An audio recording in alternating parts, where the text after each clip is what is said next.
Well, they are words that can only sting. An investigator in charge of this week's school shooting in Uvalde, Texas, today admitted that police made the wrong decision not to immediately enter the classroom where the attack was still taking place. Investigators say that the police mistakenly thought that the situation was that of a barricaded gunman and not an active shooter situation. And that was despite multiple 911 emergency calls that had been made from the school to emergency services, saying that students had already been killed. Authorities say that nearly 20 officers stood in a hallway outside the classroom for more than 45 minutes before they used a master key to open the door and finally confront the gunman. Let's listen now to what the director of the Texas Department of Public Safety said today. Having the benefit of hindsight where I'm sitting now, of course it was not the right decision. It was the wrong decision, period. There's no excuse for that. But again, I wasn't there, but I'm just telling you, from what we know, we believe there should have been an entry at that as soon as you can. Hey, when there's an active shooter, the rules change. It's no longer, okay, it's no longer a barricaded subject. You don't have time. You don't worry about outer perimeters. That was Stephen McCraw there, the director of the Texas Department of Public Safety. I want to go now to our correspondent, Stefan Simons. He's been covering this story for us the entire week in Texas. He's still in Texas. Stefan, I want to get your reaction to what we discovered today. I mean, we are talking about a major error in judgment and a breakdown in communication with the police. Yeah, I can tell you that there's a lot of people out there who don't have the kindest words for what they listened to and what they learned today from the police. And of course, we can't repeat them. But I can tell you that there is outrage on the side of the public in Uvalde.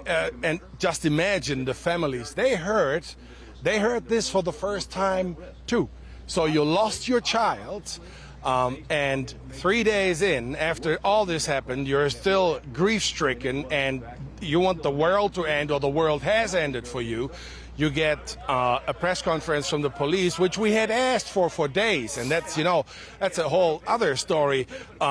Trying to get information. Now we know why they were not forthcoming with information, not because they didn't have it, because they had a problem on their hands, and the people in Uvalde and the families are absolutely devastated with this, and why would they not? That was a major blunder, and again, for 45 minutes, 19 officers in the hallway were told by their commanding officer, no, don't do anything because it's a barricade situation. People don't even understand why he was that, how this thinking or this assessment could have been done. So major mistake and outrage all along. Yeah, and we learned today the chief of police saying that he had the ultimate authority. It was his decision for those special agents to wait instead of to go in when they could have gone in. And so, of course, the question comes, if they had not waited so long, would we today be talking about fewer dead school children and maybe no dead teachers in this incident? Possibly, at least possibly. And it's not about that. I mean, this is bad enough that we have to ask this question. Did this police operation go so wrong? Did this leading police officer and surrounding officers, because, I mean, if one guy, just because he has another star on his shoulder, Pat, makes a wrong decision, and I know that as a police officer, as a trained police officer, then I need to say something, and this is not mutiny, but I need to say something and try to move this mind or this officer to make the right decision. And he made the wrong decision. Yeah, is it possible that that they could have lives been saved, children's lives been saved, or the teachers? Yes, possible. There were 911 calls begging the police. Yeah. Begging the police to actually jump into action because the kids heard the police in the next door, in the hallway. That's right. And nothing happened. It's mind-boggling. It is mind-boggling. And we know now you're on your way to Houston, Texas. The National Rifle Association's annual convention takes place today. And because of what has happened this week, we know Some politicians have canceled their speeches, including the Texas governor, but not everything has been canceled. The former U.S. president, he's on his way to speak. Talk to me about the juxtaposition of all of that against this school shooting. Yeah, what can anyone say? I mean, there is the truth is, Mr. Abbott, the governor of Texas, he canceled his personal appearance. He's still dropping a pre-taped video message to the NRA.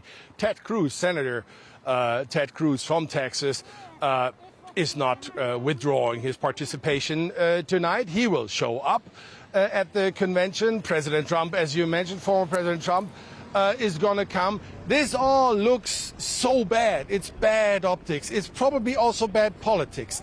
It is also incomprehensible because it is, you know, for those parents or for people in Uvalde we talk to, not just parents, but all citizens there. You can go on the street here, I mean, in San Antonio, and ask somebody, and they tell you they don't understand it. They really don't get it. I think a lot of people have trouble to understand why the NRA thought it's still a good idea to go forward with this. And I don't have an answer for this because all we hear is head shaking and unbelievable. People are and really in shock that this is still going down there. And another thing that shocked me, we've got about half a minute. Just want to ask you. I know you've talked to lots of politicians. Senator Ted Cruz from Texas was asked this week about American exceptionalism and the fact that there are so many mass shootings in the U.S. And his response was, you obviously don't like the U.S. if you're posing the question. I mean, we can't get lawmakers to admit that there is a crisis. How do Americans explain that? Americans see what's going on. Yeah, they do. I really have to, let's take the emotion out of this. Fact is that Republican politicians, or let's say politicians, who are still singing the tune of we don't need more gun restrictions, we don't need red flag laws, we don't need any improvement to this, they are responding to a clientele in America which is big. It's a lot of people that do not want to mess with guns. In what way? In that way that they think that any restriction in terms of background controls or red flag laws could impede on their God-given, constitutionally given right to bear arms. And that is so entrenched in the American culture. You have the right to bear arms, that they feel they need to protect this by all might. So they overshoot somehow. Politicians maybe too. And don't forget, NRA and the gun lobby, these are big and deep pockets. Yeah. And there is a lot of politicians in Texas, but everywhere in the U.S., they like that money for their campaigns. Yeah, and money talks, not only in Texas.